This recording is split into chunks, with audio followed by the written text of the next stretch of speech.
Salam. Kembali kita bersyukur buat waktu yang ada.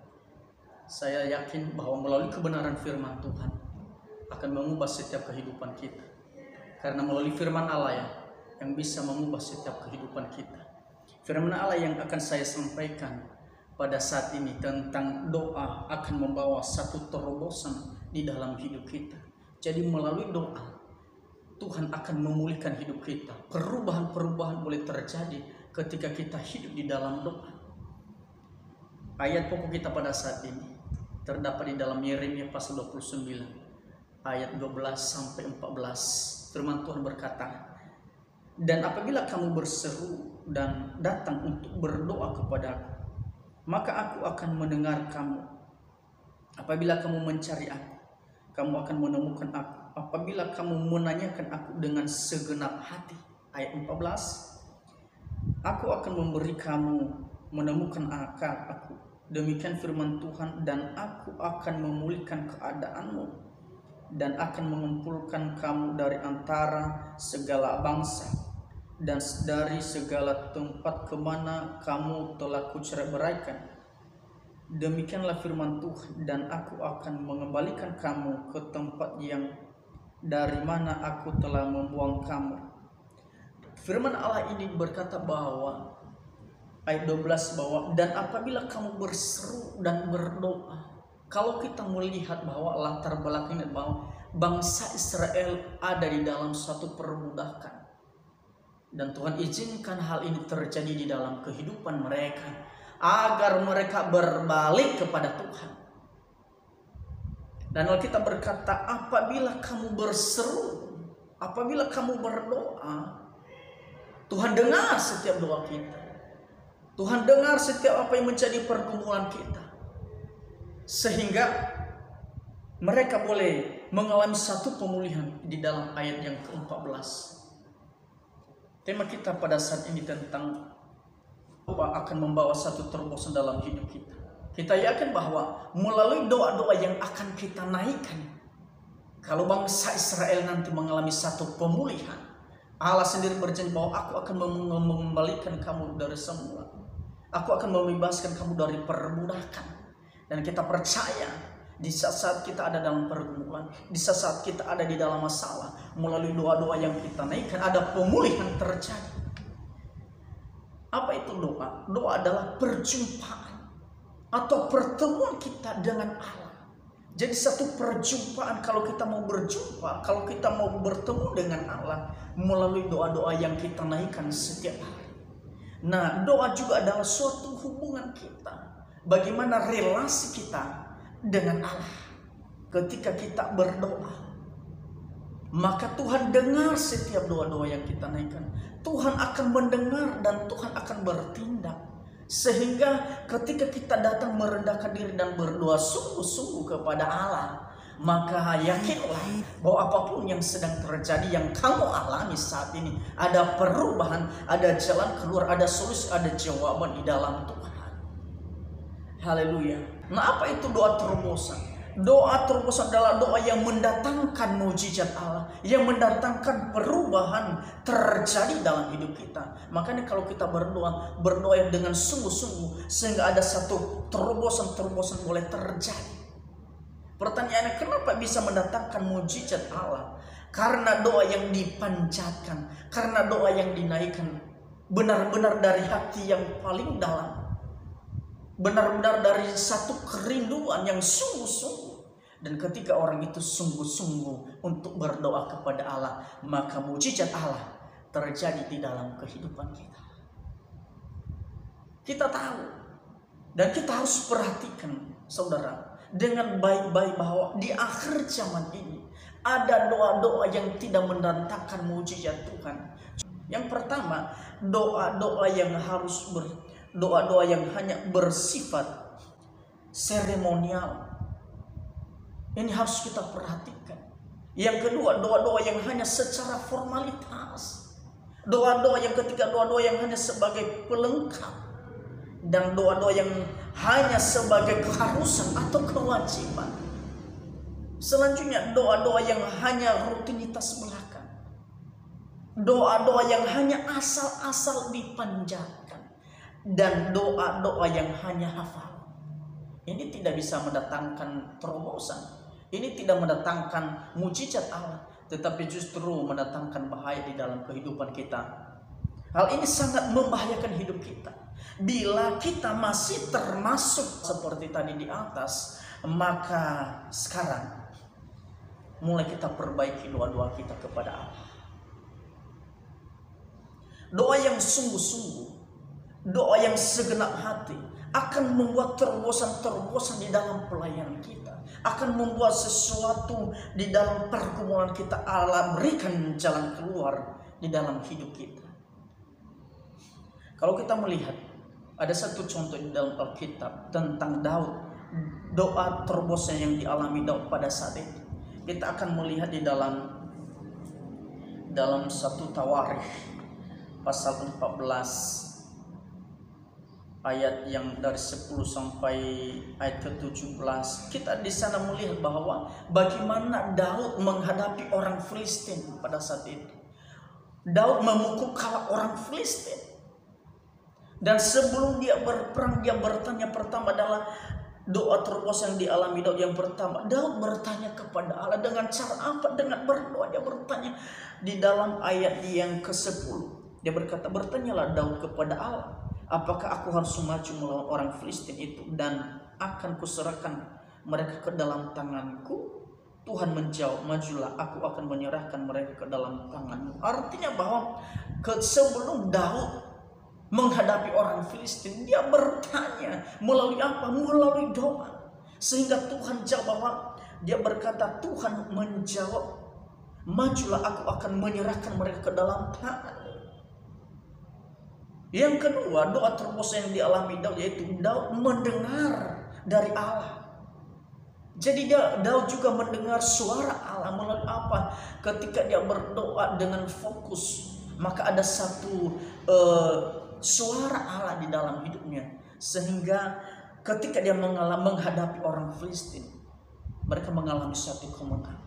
Dan yang ketiga, doa terobosan yang dialami Daud bertindak sesuai dengan rencana Allah. Ayat 14, maka bertanya lagi Daud kepada Allah, lalu Allah menjawab, janganlah maju di belakang mereka, tetapi buatlah gerakan di lingkar terhadap mereka, sehingga engkau dapat menyerang mereka dari jurusan pohon-pohon kerta. Jadi yang ketiga, Daud bertindak sesuai dengan rencana Allah. Apa yang Tuhan katakan persis yang dilakukan Daud. Nah, terobosan-terobosan itu terjadi kenapa? Karena dia bertanya. Yang kedua, karena dia mendengar. Dan yang ketiga, dia melakukan dengan taat. Jadi kalau terobosan boleh terjadi di dalam hidup kita, kita harus bertanya kepada Allah. Ketika kita menghadapi sesuatu, kita harus mendengar suara Allah. Kita taat kepada Allah, maka kemenangan terjadi di dalam kehidupan kita. Mazmur 32 ayat 8. Aku hendak mengajar dan menunjukkan kepadamu jalan yang harus kau tempuh. Aku hendak memberi nasihat, mataku tertuju kepadamu. Aku hendak mengajar dan menunjukkan kepadamu jalan yang harus kau tempuh. Bagaimana Allah bisa menunjukkan jalan yang harus kita tempuh? Bagaimana Allah bisa mengajar kita kalau kita tidak hidup di dalam doa? Segala sesuatu harus dimulai, dibangun, dan diakhiri dengan doa. Sesuatu tidak akan bertambah baik. Sekali lagi, bahwa sesuatu itu tidak akan bertambah baik sebelum kehidupan doa itu dipulihkan. Dan tiada istilah istirahat bagi seorang pendoa sebelum Tuhan menjawab doa-doa mereka. Makanya ada satu statement berkata bahwa jangan pernah berhenti berdoa sebelum mujizat itu nyata di dalam hidup kita. Haleluya. Doa yang dilakukan dengan segenap hati, doa yang dilakukan dengan sungguh-sungguh akan menyentuh hati Allah dan mendatangkan api kebangunan rohani di mana-mana.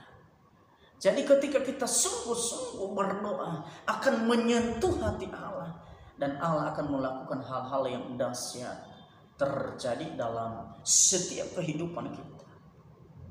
Melalui doa yang berkuasa inilah Allah akan melakukan perkara-perkara yang ajaib dan luar biasa. Kalau kita melihat bahwa dalam sejarah kebangunan rohani, justru di tengah-tengah masa yang sukar, justru di tengah-tengah masa yang sulit, gereja bangkit bersatu.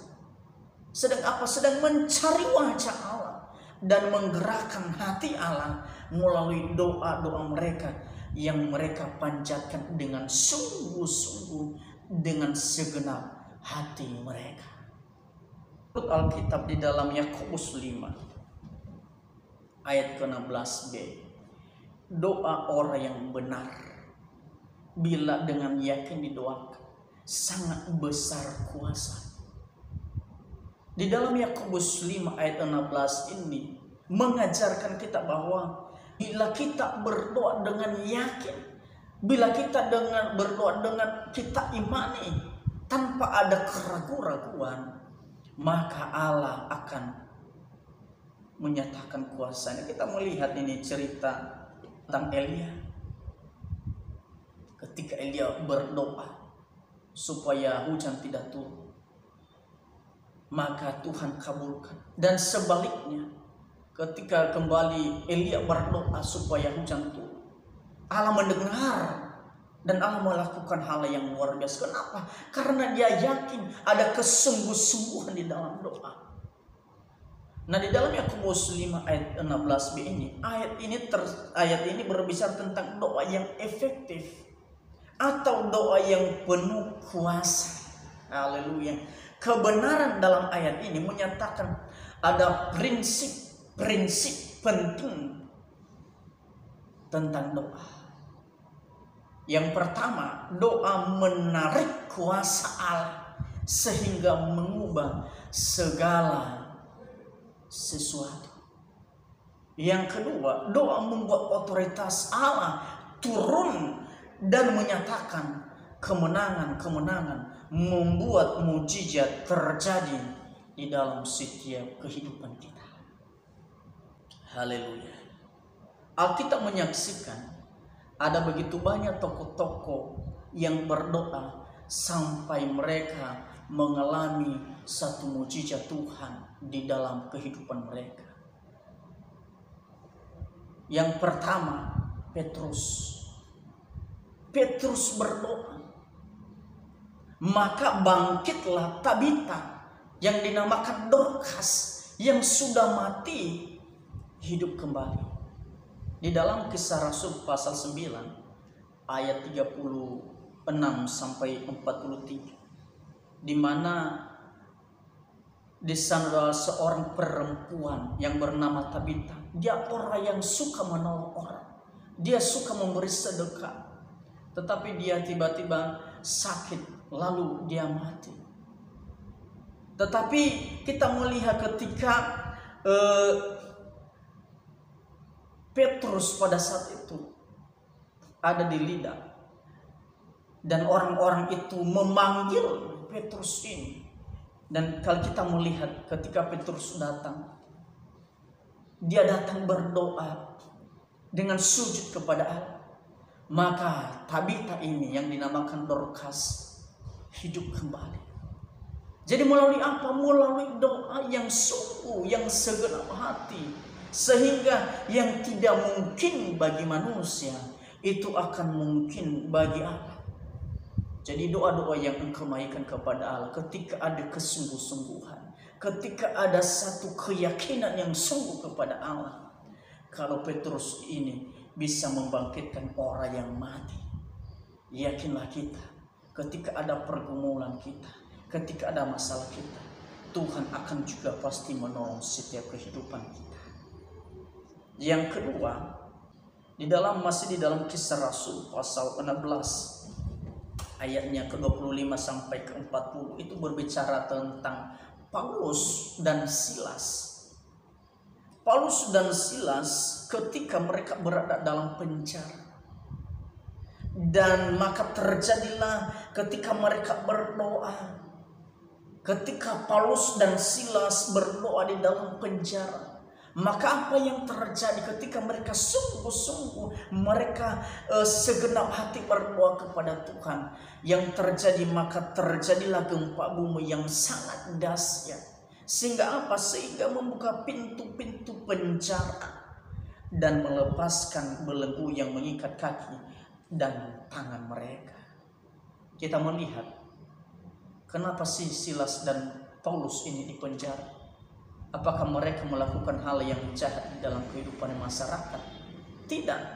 Tetapi mereka dipenjara karena mereka memberitakan Injil keselamatan pada saat itu. Sehingga orang-orang di sekeliling mereka tidak suka dengan apa yang mereka ajarkan.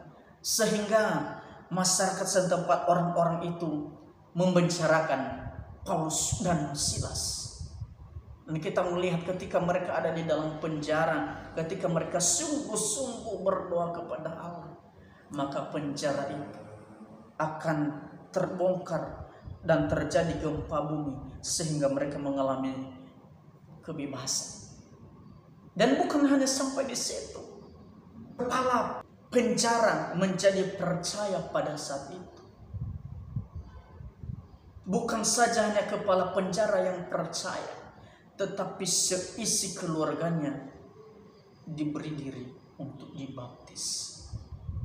Sehingga terjadi kebangunan rohani. Begitu banyak orang-orang yang percaya kepada Allah melalui kehidupan mereka ketika mereka berdoa, ketika mereka sungguh-sungguh ada mujizat Tuhan. Maka mereka mengalami satu keajaiban Allah terjadi. Dan akhirnya ketika kita sungguh-sungguh berdoa, yakinlah bangsa kita ini juga mengalami satu pemulihan. Sekalipun wabah, sekalipun bencana yang terjadi, ketika kita mengangkat beban kita ini dan kita berdoa sungguh-sungguh kepada Allah, Tuhan pasti tolong kita. Satu kesimpulan, hakikat doa adalah adanya hubungan pribadi antara kita dengan Tuhan. Ada hubungan yang intim dengan Tuhan. Ada perjumpaan kita setiap hari. Sehingga kita yakin melalui doa-doa yang kita naikkan, ada mujizat Allah. Terobosan-terobosan terjadi dalam kehidupan kita, di dalam pelayanan kita, dalam pergumulan kita. Tuhan akan menolong kita dan Tuhan akan menjawab setiap doa-doa yang kita naikkan. Itu sebabnya jangan pernah berhenti berdoa. Berdoa terus kepada Allah. Maka mujizat Tuhan terjadi dalam kehidupan saya dan kehidupan saudara. Puji Tuhan. Sampai di sini kebenaran firman Tuhan ini. Biarlah doa-doa kita yang selama ini kita perbaiki. Kalau doa-doa kita kalau hanya secara formalitas, melalui doa-doa yang kita sungguh-sungguh kepada Allah, maka Allah akan mendatangkan mujizat Tuhan. Puji Tuhan. Tuhan berkati kita semua. Amin.